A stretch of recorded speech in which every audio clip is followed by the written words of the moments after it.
Always after dinner, there would be entertainment by guests.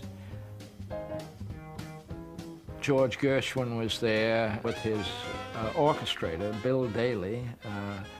They got up and played on two pianos. Mother always had two grand pianos in the big room downstairs. Gershwin, who wrote Rhapsody in Blue and other anthems of the decades, was profoundly influenced by the new music he had heard and loved called jazz. The capital of jazz in the 1920s was just a subway ride uptown in Harlem. It was in Harlem clubs that one could see the artists at the forefront of this fresh and uniquely American music. Performers such as Louis Armstrong, Bessie Smith, and a dapper young man named Edward Kennedy Ellington. His friends simply called him Duke.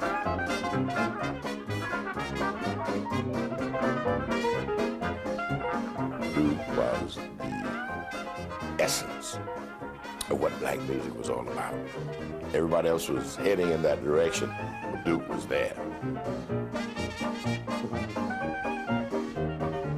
The first time that I was seized by the music was the first time I heard Duke Ellington broadcast from the Cotton Club, where Broadway, Hollywood, and Paris rub elbows. People came from all over the United States to experience what was going on in Harlem in the 20s.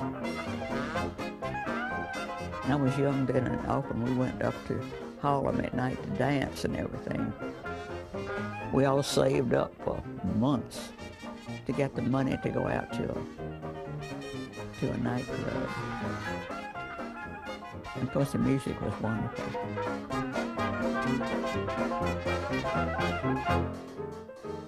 Harlem was contributing more than music to America's new urban culture.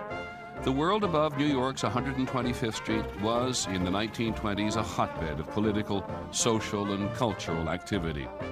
It was later called the Harlem Renaissance. The Harlem Renaissance was one of those fancy terms that white folks invent when they want to take a particular look at some aspect of black folks. I don't think black folks run around saying, well, we're going to have us a Renaissance or something like that, but it was a holiday of the spirit. In Harlem was born this idea of the new Negro, someone who stood up for the Negro, who advertised his and her contributions to American culture, who was proud to be black. Harlem was the end of the line, the promised land, the place where all our fantasies came true. If I had to choose between heaven and Harlem, Harlem, of course, would win every time.